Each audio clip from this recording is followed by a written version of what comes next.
Many farmers and ranchers are opening their gates and fields to folks like you and me. That's so we can have a good time learning about agriculture, and it's blossoming into a business known as agritourism. To find out more about how you can get involved, we now turn to This Week in Louisiana Agriculture's A.J. Sabine with this week's in-studio guest. A.J.? Thanks, Mike. Now, folks who grow up around the farm know that agriculture is fun, but it also can be a tourist destination. Joining us now to talk more about that is Ms. Dora Ann Hatch with the LSU AgCenter. Thank you, Ms. Dora Ann, for being here. Oh, happy to be here. Tell me about this conference you got going on at the Curry Farm in North Louisiana. Well, we're going to have an Agritourism Conference. First time we've had one in our state.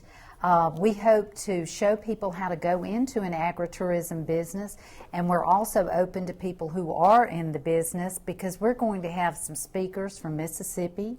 In fact, our first speaker will be Michael Mays, and Michael has a little farm in Chunky, Mississippi. Interesting name. Chunky, yeah. And he has so much to offer there. He has a pumpkin patch, and it's a great fall festival feel in Chunky, Mississippi. So Michael's pretty much going to come and talk to us and tell us, you know, this is what agritourism is. You've got to have something to see, something to do, and something to buy. Ms. Dora Ann, this is a fast-moving part of agriculture. In fact, I have a neighbor who wanted to do like a petting zoo on her property in Irwinville. What are some other examples of agritourism that people can take part of?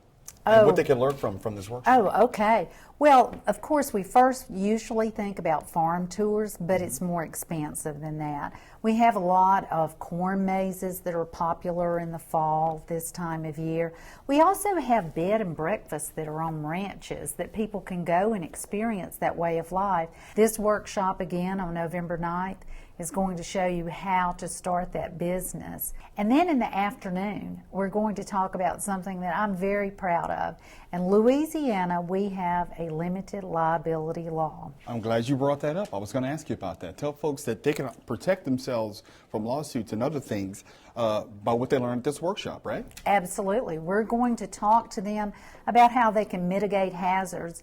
You know, we have people visiting our farms today who've never stepped foot on a farm, and they don't know I cannot walk behind the horse, because a horse, I can tell you, I grew up on a farm, a horse will kick you if you walk too closely behind. We're running out of time, Ms. Dora Ann, but tell folks where and when the conference is so they can put it on their calendars. Okay, our conference is Tuesday, November 9th. It's going to be in Rayville at Curry Farms, and you can visit our website, and registration's $25. In fact, we will have a link to Ms. Dora Ann's website on our website at twilighttv.org.